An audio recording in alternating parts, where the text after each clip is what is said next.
All right, good morning. Happy Wednesday. Yes, I have to think about it. I wanted to talk about next week. Next week, Monday, no lab. Next week is beginning of the Thanksgiving week, and Mount Hood is totally closed, for students anyway, Wednesday through Friday. So since I can't have a Wednesday lab, there's no reason for us on Monday to have a lab, so no labs next week. Nothing's due next week. We'll have a lecture Monday at 9. If you'd like to come, I would be honored, but you don't have to turn anything in. The next week is when we'll do class presentations. You'll turn in the calorimetry lab that we did on Monday, so it should be pretty chill. Questions, anything like that? We're now going to enter one of my favorite chapters of this whole year of lecture, and it's when people started to figure out how atoms actually were configured. And we talked about how protons and neutrons are in the nucleus, and electrons are around the outside. But those electrons around the outside have a lot more, if you will, kind of like special abilities than the protons and neutrons do. And it was quite a journey to figure out the things that we're going to talk about. So along the way, we're going to be introduced to this guy. His name is Schrodinger. And he, in my mind, is kind of the master person that kind of pulled it all together. And this equation right here, which we won't use, but we'll talk about, is called Schrodinger's equation. And it's really cool. These little, this is the Greek symbol psi. And psi is just math, all right? And there's lots of math that came about to make this chapter possible. So I know some of you are like in calculus. If you take the equivalent of Calc 254, you've got the skills to actually do these problems. Now, we're not going to do them in this class, because this class, you only need Math 111 or whatever. But if you have the equivalent of Math 254, you can do all the things we're going to talk about, which is cool. In graduate school, that was some of the stuff I did. So kind of wild stuff. But even better, if you look kind of in the background right here, this is a picture of a woman, and she wrote on here lots of different wave functions and stuff like that. And I put this weird picture up there because this is a weird chapter. This is quite unlike all the chapters we've looked at so far. And people can get a little trippy. And even Schrodinger himself went way off into mysticism towards the end of his life. So very interesting. Lots of different reasons for this chapter, and I think you'll enjoy it. We're going to split chapter 6 into 2 parts. Part 1 is mostly about how they developed the theory, and then chapter 6, part 2 is how they put electrons around atoms. And any questions? Yeah. Is it psi spelled S-A-I? It's, I usually have seen it P-S-I, all right, but sometimes it will be spelled different. It used to be C-H-I, but then, you know, Qi in Chinese culture began to overpower that. That's what I've always seen it. All right. What we're going to do in this chapter is we're going to get to where electrons, how they're configured, but we're also going to look at where color comes from. And this is something that's important to me because, honestly, a lot of the things I did were, ooh, wow, cool colors. I'm going to go into that kind of stuff. So we're going to see where color comes from, all right? And that's not a small undertaking. If you've seen fireworks, if you've seen the lights of flames, for example, if you're around a campfire, it's kind of a yellow color, you'll be able to explain after seeing this information as to where this is all coming from, which is pretty cool. Visible light is a form of electromagnetic radiation, which emanates from the source as waves. The waves are electric and magnetic fields, oriented perpendicular to each other. Cool. So in this section, when we talk about light and color, it all revolves around what's called the electromagnetic radiation or the electromagnetic spectrum. Same thing, all right? And the electromagnetic part comes from the fact that these are all waves. And you'll talk about this a lot more in physics, but you basically have one wave coming straight at you and then another wave at 90 degrees. The one wave is an electric wave and the other wave is a magnetic wave. And we won't go so far into that in this class, but in physics, this is something you'll talk about, the right-hand rule and all this jazz. But anyway, electromagnetic literally means there's an electric component and a magnetic component. And we'll see implications of this as we go through this section. Now, electromagnetic theory, electromagnetic radiation, was developed by a guy named James Maxwell in the 1860s, and he used partial differentiation. So in calculus, in 254 and stuff like that, you can do partial differentials, like just differentiate x, not y, or whatever. This is what he did in the 1860s. And from it, he came out with the ideas that we're going to use to describe waves. Now, most of the pieces we're going to look at in this chapter, both the waves of light and particles, they sometimes behave as one or the other, and that's a weird thing we're going to talk about. So sometimes, for example, electrons will behave like a particle, all right? So if Luke and I could do this, we could, in theory, throw an electron back and forth like a baseball, catch and throw, all right? That would be it acting like a particle. But when you get down to this level, sometimes those electrons will also behave as waves. And Luke and I can't like throw a wave at each other, all right? The wave would just propagate in one direction and not go the other. So in order to really understand what's happening in this section, we have to talk about waves a little bit. And wave theory is not too bad. There are some terms, though, I want to introduce, and wavelength and frequency are going to be really important to us. Now, wavelength gets another Greek symbol, lambda. It looks like an upside-down Y. And frequency gets another Greek letter. This is technically nu. It looks like a V, like an italicized V, and honestly, that's fine if you use it. But wavelength and frequency are going to be important. We'll also talk in this section a little bit about nodes and amplitudes and how they affect wave theory, and we can understand what's happening there. So let's talk about wavelength, frequency, and then a little bit of node and amplitude. So here I've got two waves, all right? And you can see like this wave up here is stretched out relative to this wave right here. And that's what we see when it comes to the electromagnetic radiation. A wavelength is literally a distance. It can be centimeters, it can be meters, it can be nanometers, all right? But it literally is the distance from where the wave starts to where the wave stops. And in this picture right here, you can see that the wave kind of starts here, it goes up and down, and then it kind of stops right there. This would be the beginning of a second wave. So wavelength is literally a distance, all right? And we'll measure it in centimeters. We'll measure a lot of nanometers, but you can have all different kinds of wavelengths that are possible. Frequency is how many waves go by per unit time. So let's assume that both of these waves start at a time 0, and let's assume, Gesundheit, that both of them stop at a time t. Well, this wave right here goes through one wave, and you can see it goes through another half wave before we get to time t. So we would describe this frequency as 1.5 waves per unit time.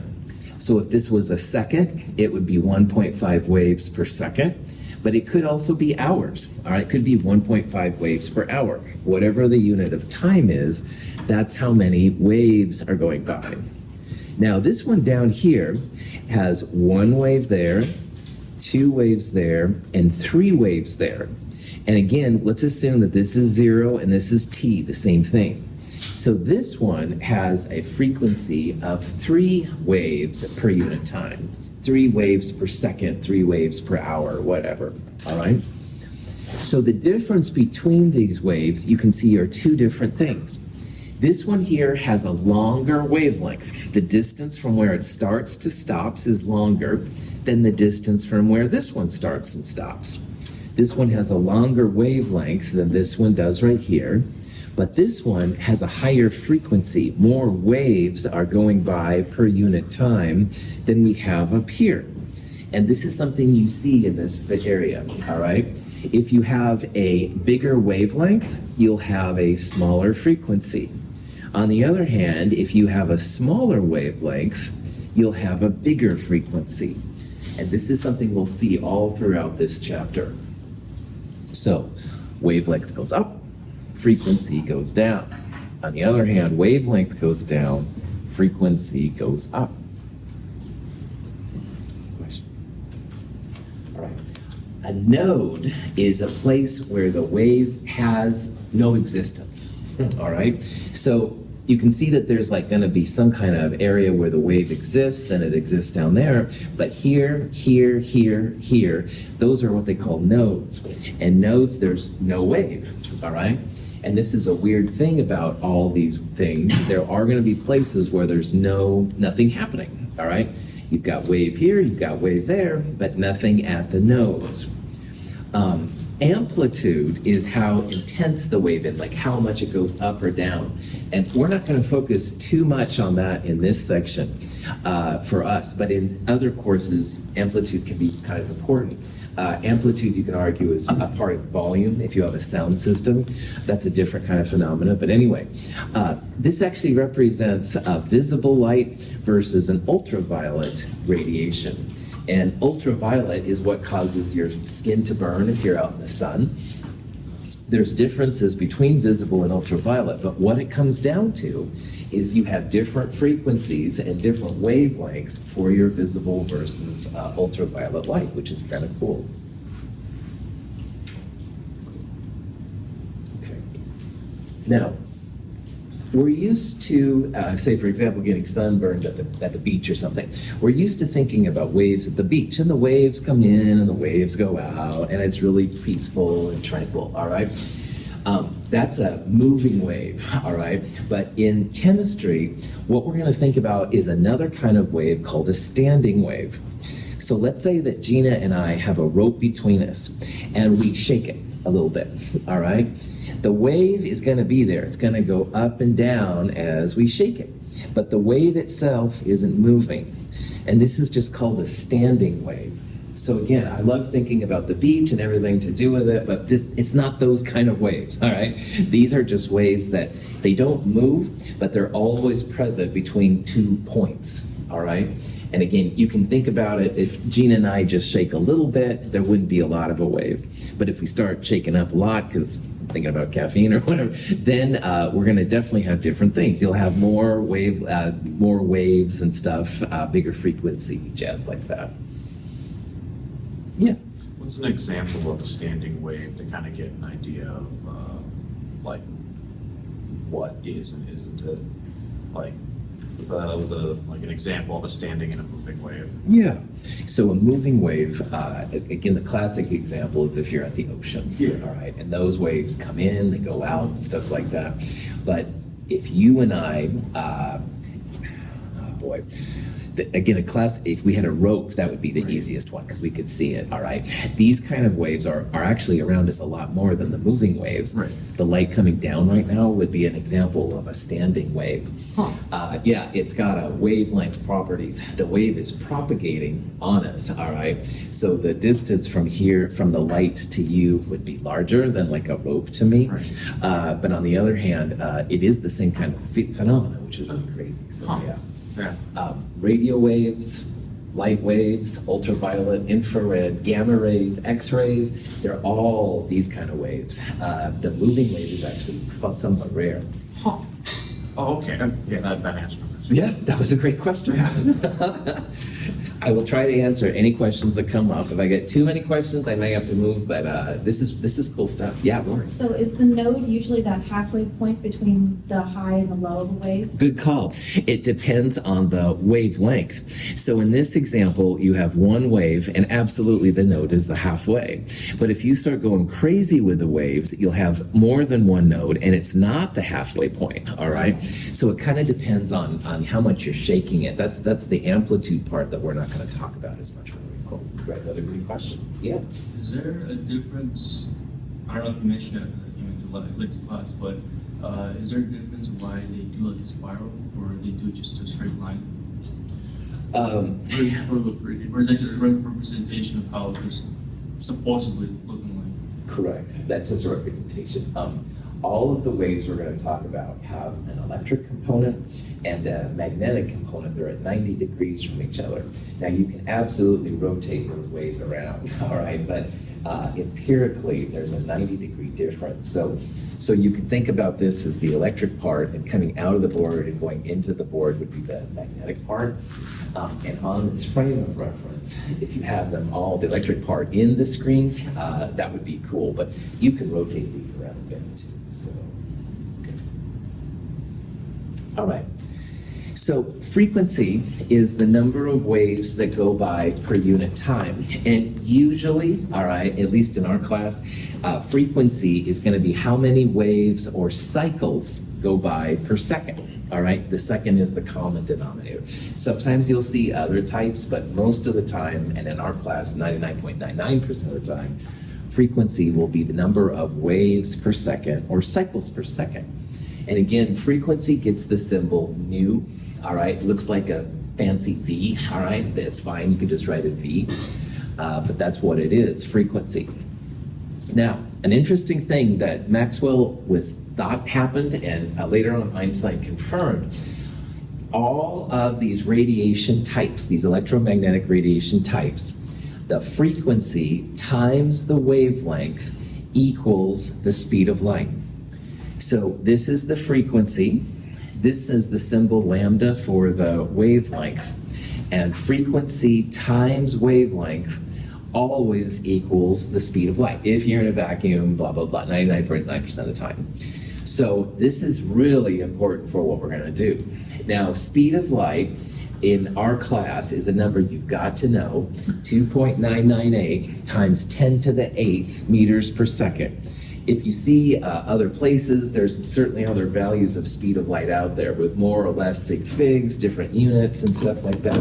This is the one that's going to be the moneymaker in our class. So make sure you know / memorize / put on your cheat sheet this number. And this is important because what it says, like earlier I said how as frequency goes up, wavelength goes down. Here we go. Speed of light does not change. So as your frequency goes up, wavelength is going to go down because those two together must equal the speed of light. So if you have a longer wavelength, big wavelength goes up, frequency will be small. And likewise, if you have a small or short wavelength, you're going to have a big frequency. Now remember, frequency is almost always per second, waves per second. Wavelength will be all over the place, but when you use it here, you've got to use meters to make sense of it for the speed of light. And this is pretty interesting stuff, man. And so far, this is what people spend. Gabriel, did you have a? Just recalling, what does lambda represent? Cool, that's a good question. Lambda is the wavelength. It's a distance. It's the distance between where the wave starts and stops. Yeah. So knowing this then, we can see now the different kinds of electromagnetic radiation. Some radiation may not be the best word here because radiation seems like, oh, it's deadly. But like I was just babbling to Jacob a little bit ago, the light overhead is actually a part of this electromagnetic radiation as well. So the most important part of the EM spectrum is visible light, because this is what our eyes are attuned to, all right? And color is an interesting thing in astronomy and also in physics and sometimes in chemistry. They'll talk about Roy G. Biv, and these are the quote-unquote colors that a person can see. So Roy, red, orange, yellow, green, blue, indigo, violet, blah, blah, blah. Well, in this class now, we can use this understanding. Red light is usually down here, all right? And red light usually has a pretty big wavelength. On the other hand, blue, indigo, violet, I don't know the difference between them. But anyway, those are all up here. They have a smaller wavelength. But as wavelength gets smaller, the frequency gets bigger. It's opposite once again. So this is actually red light, 700-ish nanometers is a good wavelength, and the bluish lights, 400-ish nanometers. So the wavelengths, literally the distance from where the wave starts and stops, they're getting smaller. So that means that the frequency is getting bigger. Now up here you can see the waves kind of begin to turn. Here's kind of a blue. It begins to shift more then after a little bit into like a less blue. Come on, let's go. Getting longer wavelengths. It's becoming kind of greenish now. And you can see what's happening. The waves are actually getting longer, all right? But now we have a scale. Now they're getting yellow, they'll get red here, orange and red a little bit. So you can literally see as the waves get longer, the color changes, all right? But as the waves get longer, bigger, the frequencies start decreasing. You don't have as many then per unit time. So Roy G. Biv is just a way to talk about the different colors, all right? And it's very, very interesting. What is kind of neat is that now you can see that colors actually have a wavelength associated with them. You can talk about red as being a certain color. Will amplitude ever change the color, or is it just the wave? I'm going to kind of dance around amplitude, Donovan, but you can think about some colors are so vivid, all right? That has to do with amplitude, and that's more fun than we do right now. Okay. But that would be my zero order definition of what's going on. Good, good, good. There's a lot more to this and stuff. Yeah. Is there a reason why green's kind of like in a gap in the middle? All we can say is that when you measure the wavelengths, Gabriel, it's right in the middle of the visible wavelengths. Yeah, I don't have a reason for it or anything like that. Yeah, our eyes have developed evolution, whatever, over time to see these colors like this. I don't know why and stuff. Yeah, I can only describe it and stuff. Maybe because they over time created new solutions that maybe create new colors and then flowers or whatever, and then it all mixed up. I don't know science. Yeah, totally. It could totally be. I would be more excited, honestly, Ben, if we could see this way or this way. So down here we're going to see is infrared. Up here is ultraviolet. You're starting to see how this is working. If you're a fan of the Predator movies, and again, you don't have to like any of the movies I like, but Predator was always going through the wavelength, starting to see things. Oh yeah, Predator's got it. Okay, let's keep it back to chemistry, not the Predator world. Anyway, red light wavelength, we'll say has a wavelength of 700 nanometers. Let's calculate the frequency. All right, so anytime you have wavelength to frequency conversions, you've got to use the speed of light. Speed of light is in meters per second. So at the beginning of Chem 221, one of the metric prefixes I wanted you to know was nano. And you can see now why we're going to do it, because visible light is almost always in nanometers. So a nanometer is 10 to the minus 9 meters. Nano is 10 to the minus 9. So a nanogram, 10 to the minus 9 grams, etc. But here, a nanometer is 10 to the minus 9 meters. Multiply this together, 7.00 times 10 to the minus 7 meters. And now, frequency, which is what we're after, frequency equals the speed of light, which gets the symbol c, divided by wavelength. We turn this into meters because speed of light is meters per second. So if you take the speed of light, 2.998 times 10 to the 8th meters per second, and you divide it by 7.00 times 10 to the minus 7th meters, the wavelength in meters, you're going to get units of 1 over seconds, seconds minus 1. This is the kind of unit you'll use for frequency, 4.28 times 10 to the 14th. And what that number means is that in 1 second, you have 4.28 times 10 to the 14th waves going by your eyes, which, anyway, seconds minus 1 is pretty ugly. So the guy that kind of helped develop all this, his name was Hertz. So a lot of times, instead of using second minus 1 or 1 over second, you'll see a HZ. That stands for Hertz after the person that did it. Calculating frequency, it's so easy, it hurts. Yeah, I have a bad sense of humor. Anyway, so make sure your wavelengths in meters before you use the speed of light. Seconds minus 1 is the same as Hertz. Any questions? All right. Now, the EM spectrum is a lot more, though, than visible light. And this is where the Predator thing that, darn you, Ben. No, I'm just joking. Predator is actually pretty cool in my heart. But anyway, prop that back on. You don't have to like Predator to do well in this class. Anyway, Predator. Visible light is only a small part of the whole EM spectrum. All right, this is what our eyes are used to, and that's why it's so important for us. But there are lots of other parts here.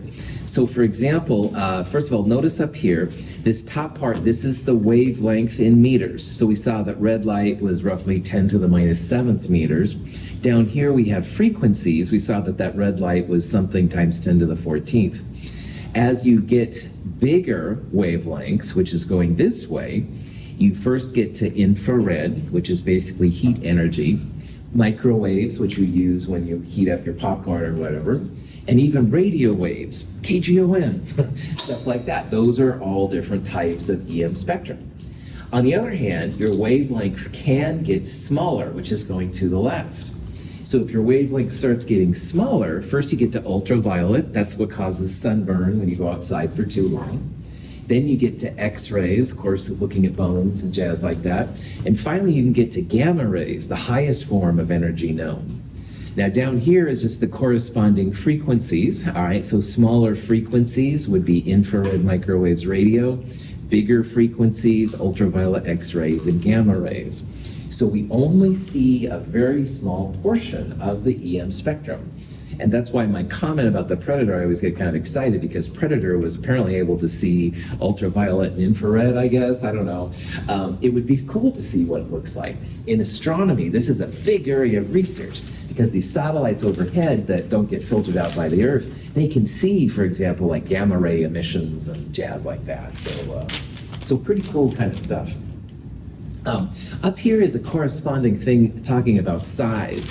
So humans are roughly a meter, 2 meters, something like that. That would be us. A fingernail would be the next thing. Pinhead would be here. Visible light, roughly the size version of bacteria, if you will. Viruses, atoms. So it's a big difference and stuff in these different things and what they can do. There's an expression sometimes people use to understand these different regions if they're new to you.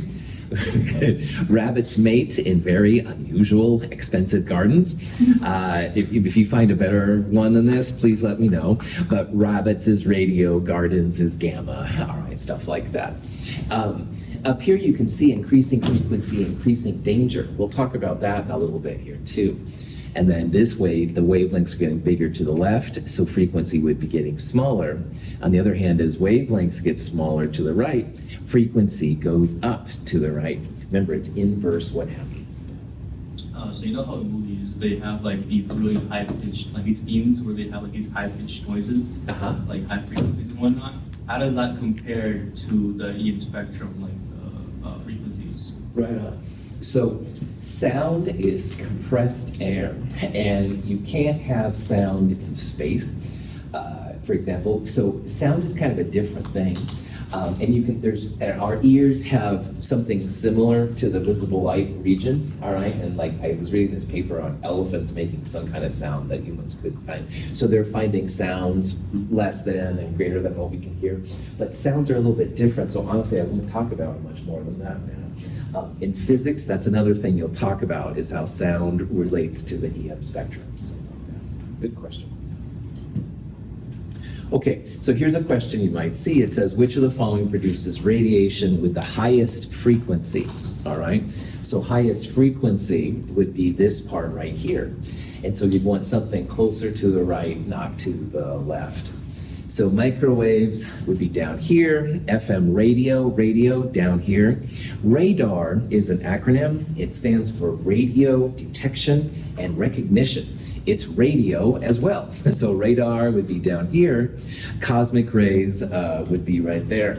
So all cosmic rays, by the way, is stuff that comes from the sun. They're particles. It's not on this list, so that wouldn't be it.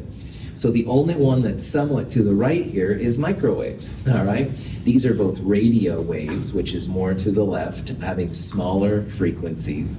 This is not EM at all. It's not on the list. It's something comes from the sun. So microwaves here would have the highest frequency. Microwave isn't that high, but it certainly is higher than radio. Questions? Okay. Now, the danger part is interesting, and probably you all know that, you know, x-rays, if you get one of the dentists, usually the dentist doesn't stick around while they do the x-rays, they go in the other room, they put lead over you or whatever, and gamma rays, certainly you don't want to be exposed to. So the danger part is a part of all this too, we should talk about that. But before we do that, I must talk about Lord Kelvin's cloud speech.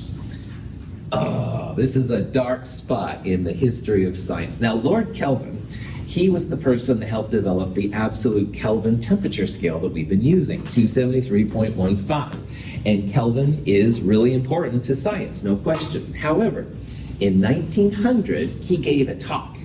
And he said that, well, basically after thermodynamics was more or less discovered, we've basically got everything figured out except for a couple of clouds. And the implication is that new students shouldn't really go into physics because there's really not that much more to do. You should go into accounting or something. Anyway, the two clouds that he referred to, one of them was what's called the failure of the Michelson-Morley experiment. Now, this is more than chemists need to go into, but this has something to do with Einstein's special relativity. And once they figured out what it was, this was huge, all right? So his one cloud here led to some incredible discoveries. But the one cloud we're going to talk about is the inability to understand black body radiation. And he thought, well, you know, it's probably just something's going to be figured out in a year or something like that. We just need to get all the thoughts together and stuff. And again, he told people like not to go into science in order to do that. Black body radiation, as it turns out, is huge for what we're going to be talking about. So Kelvin is like a science, leader, right? He's one of the big names. But man, don't get too high forward, man. Start thinking about it. So pride goeth before a fall, right? That's exactly what happened here. And now scientists are embarrassed by his speech because, wow, there were both special relativity and general relativity, as well as quantum theory, are huge areas of development. So if you're interested in physics, you bet there's more stuff to do. There's more stuff to do in chemistry. Don't listen sometimes to the older generation, he says with, of course, not too much gray in his hair. Anyway, Prof. hat back on. Questions? Good. Let's talk about black body. So at temperatures that are really, really hot, all right, you can get solids to emit like a color, all right? So for example, at low things you've seen on your hot plate, they get hot, they get red. You can sometimes make them even get blue, and they finally will get white hot, all right? But the thing is and stuff is that they won't go past white, all right? Like you'd think that they might get really, really crazy and go through different colors, but they won't. And scientists measured these wavelengths at different temperatures. So for example, down here in this red line, that's the 3000 Kelvin line, that's the red hot. And then they could get into bluish, kind of whitish things when 4 and 5,000. But they thought, hey, let's go past it. Let's just keep making. So they thought, in theory, you could just keep making these go higher and higher and higher. But they never saw this, all right? They never saw the actual energy curve going like to infinite amounts. And you'd think that as you add more energy, things would get more and more excited, and you could keep going up and up and up. But it maxed out, all right? And this is not what classical physics developed. Now, classical physics is Newton, all right? It helps get the spaceships in orbit around the Earth, all right? Helps to understand why satellites can rotate planets around the sun. Classic physics, important. But it failed when it came to energy here. A metal bar, like all objects at room temperature, emits infrared radiation. When heated to a relatively low temperature, however, the emitted radiation is in the red portion of the visible spectrum. As temperature increases, more light of shorter wavelengths is emitted until the bar glows white hot. In general, the hotter an object, the shorter the wavelength of light it emits. As the bar cools down, its glow returns to red. So the last color you'd see is usually like a red color and stuff. Yeah.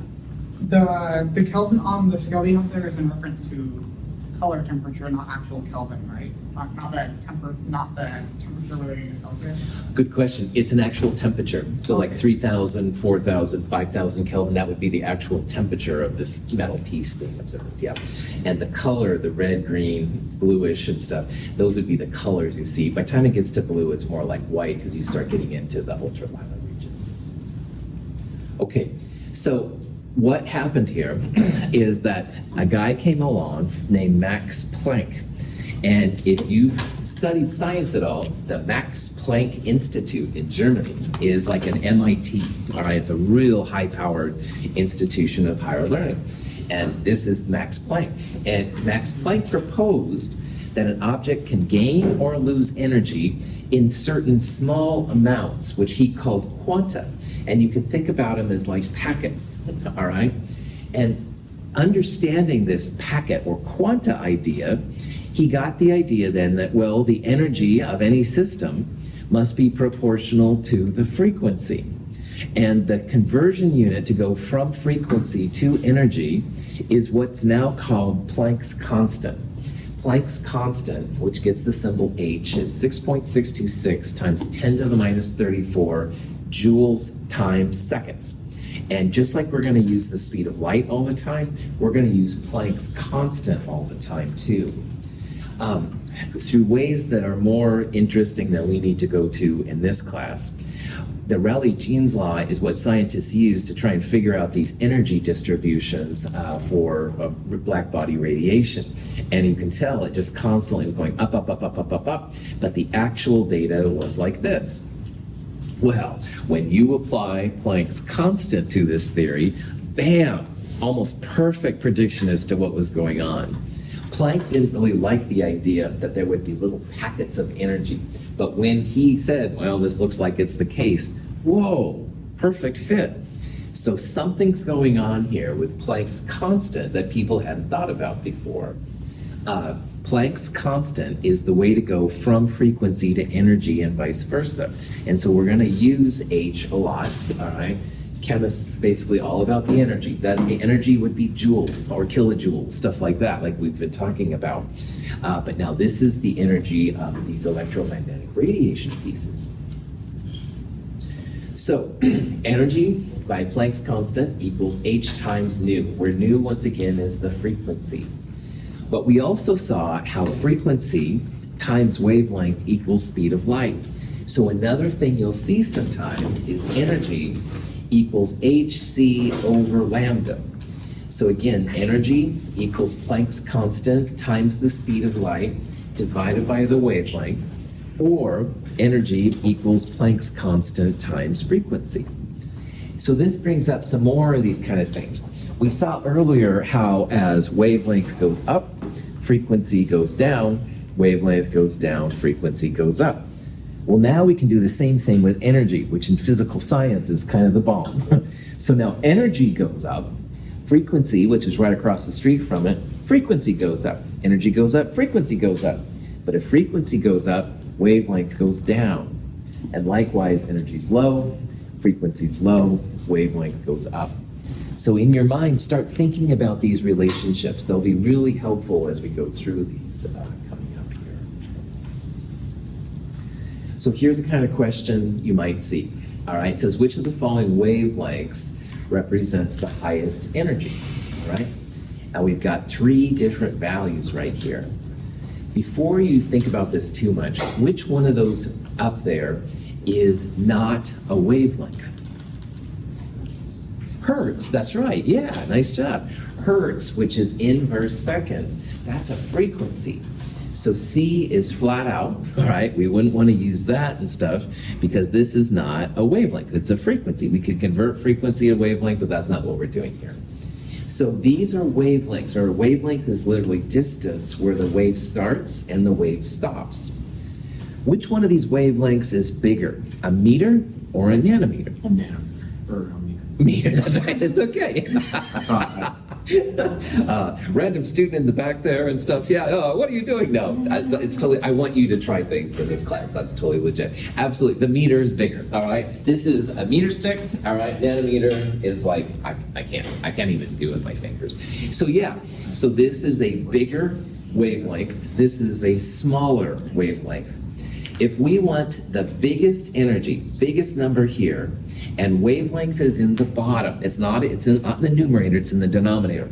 Do we want a big wavelength or a small wavelength to get the biggest energy? Smallest. Smallest, nice job. 47.1 nanometers, the smaller wavelength, will give the biggest energy. The 47.1 meters is a bigger wavelength that would give you a smaller energy. So you can think about these things after you get used to them and figure out which one is larger, stuff like that. Any questions?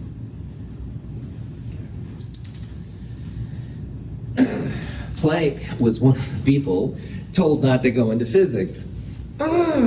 Yes, you should always follow your dreams. But anyway, I'm getting off my philosophical thing here. So anyway, Planck didn't listen to Kelvin, which I'm very pleased.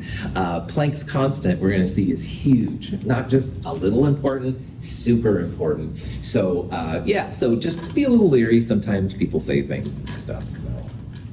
Okay.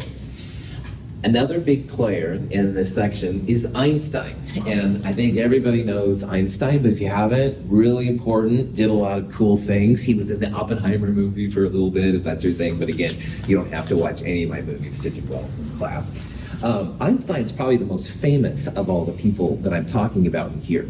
But one thing that you may or may not know is that Einstein does have a Nobel Prize, but it wasn't for relativity.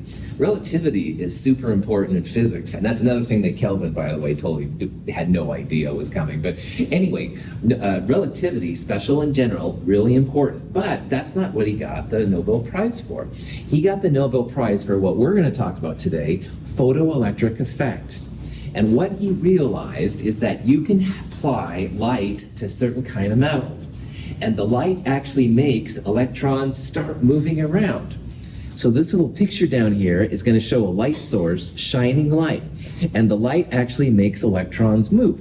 So we saw how sometimes electric plates you can have like positives and negative, or positives here and negatives there. The light will actually make electrons start moving around, and it's When totally. yellow light shines on the metal surface, electrons are knocked out of the metal. As long as light of sufficient frequency shines on the metal, free electrons are produced and a current flows through the tube, as measured by an ammeter. The current stops flowing when the light is turned on. Now I want you to think about this in a little bit of detail, because we're shining light on something and electrons, particles, start moving, all right? Now if Gina threw a baseball at me, all right, yeah, I'd move, all right, because whoa, an object coming toward me and stuff, I'd be freaked out, right? That's what an object, a particle, something with mass would do. But if Gina took out a light bulb, a flashlight, and turned it on me, I wouldn't move because it's light, right? No effect. Light here is making particles move, all right? If I threw electrons at this and electrons start moving, that would make sense because particles would bam in, make the particles move around. This is light making small objects move. And this is something that is really wild. You turn the light off, it stops. There's a minimum frequency you need to make this happen. It's not just all frequencies, but light, a wave, is making particles move. Is it related to the electromagnetic field that you described earlier from the light? Kind of. It's part of the thing that gives it its superpower, if you will. We're entering what I'm going to call the wave-particle duality. And what that means, David and the rest of you, is that some objects on the scale, sometimes they're waves and sometimes they're particles. And this was the first example that was something concrete. Wave-particle duality, what was that? Okay, so photoelectric effect was the first time that they were able to see that sometimes light has a particle behavior. If you have metal and you throw a particle at it, you can imagine that some of the metal might kick out if I threw it hard enough. But light is weird. Like here's light, all right, I'm not moving around trying to get away from the light. It's just coming down, bathing us, making us see. So light sometimes acts as a particle, which is totally trippy. Classical physics said, well, if you're going to have it happen, the electrons should increase the amount of energy they have if it's going to happen. You don't see that. It's the same energy all the time. And no electrons are observed until you get down to some kind of minimum energy or frequency. So again, classical physics didn't have a lot to say on this. This wave-particle duality, which is what I was just talking with David about, means that it can sometimes behave as a particle and it can sometimes behave as a wave. And this is really weird, all right? Because we're used to seeing objects that are either physical, like my remote control, or the light coming down, which is a wave, all right? But you don't see them kind of change sides. And at this level, this is an example of how light sometimes acts like a wave, which is what we expect it to, but it can also behave like a particle. It can make electrons move, and that is pretty trippy. There's lots of cool things on this wave-particle duality online if this is something that interests you. But we're going to see that not only light does this, but electrons can do this too, which is just... Yeah. Is there a different wavelength for, or frequency for, like, you know, like light bulbs can change color, like yellow color, white color, then orange color. Is there a different frequency? Yeah. The color that changes? The color you'd see from a yellow light would be different. White is usually like all of them together, all right? But if you compare like a yellow light to a red light, the red would be a lower energy, the yellow would be a higher energy, you bet. So, photoelectric effect is describable if you talk about photons. Planck said there might be little quanta, little packets of stuff. Well, the fancy name is that you can think about photons, which are like particles, they are small packets of light. I don't want to use particles because they don't always work that way. And so just like we have atoms to figure out in a mole, well, there are photons that make up a beam of light, and that's pretty wild. So let's do an example. Let's figure out the energy if we have 1 mole of photons of red light. And let's say our red light is 700 nanometers. Earlier, we found the frequency. We took the speed of light divided by the wavelength in meters to get 4.28 times 10 to the 14th inverse seconds. We'll use these numbers on the next part now to see how much energy is actually present. So what we saw is that if you have a frequency, energy equals Planck's constant times the frequency. So this number again, Planck's constant, super important, 6.626 times 10 to the minus 34. And you multiply that by the frequency. So when we took the 700 nanometers, turned it into meters, speed of light divided by that gave us this. That's where that number came from. Planck's constant times the frequency gives you a small amount, the small number right here. That's joules. And that small number is the joules per photon. So one smallest piece of light has 2.84 times 10 to the minus 19th joules if it has a wavelength of 700 nanometers. But in this problem, we want a mole of photons. We don't want just one photon, we want a mole. Well, if you have a mole of anything, how many pieces do you have? My bad. 6.022 times 10 to the 23rd. Avogadro's number applies here as well. It's weird, but it does apply. So if we have that many joules per photon, well, there are 6.022 times 10 to the 23rd photons per mole. So you can tell here how the photons cancel. You've got initially joules per mole. The numbers usually come out to be pretty big. So what a lot of times people will do is turn joules per mole into kilojoules per mole, 1,000 joules per kilojoule, 171 kilojoules per mole. Oh, that's really exciting, Dr. Russell. It's very exciting, and here's why. We did this problem in the last section where we had calcium carbonate going to calcium oxide and CO2, delta H products minus delta H reactants. Energy came out to be 177.6 kilojoules. That's the energy that light can give. And one thing that's just totally wild is that you can use light energy to enact chemical change. And if I could redo my chemistry thing, I think I might go into photochemistry, because these people would set up some reaction on a Friday, turn the light on, leave until Monday. Oh, all the chemistry's done, and you can clean. It's very clean and stuff like that. You have to know the wavelength to get these numbers and correlate with delta H products minus delta H reactants. Heck yeah! I get excited about this stuff. So, Daniel, you had a question. Is the unit of photons always going to be expressed as pH? You can do whatever. We have to be careful with pH because, of course, pH and acids and bases, right? But in this, yeah, that's fine and stuff. So there's not like a cool way to call photons. So, good. So anyway, this example, turning joules per photon into kilojoules per mole, is pretty exciting because it is the amount then stuff that can actually enact chemical change, which is kind of cool. So light can make things happen. Getting excited. Questions? All right. On Monday, we're going to start talking about the next big person in this layer, Niels Bohr. And Niels Bohr has some pretty cool things. Bohr was in the Oppenheimer movie too. So if you have a chance to see it, I do recommend it, but you don't have to do it to do well. Have a good day.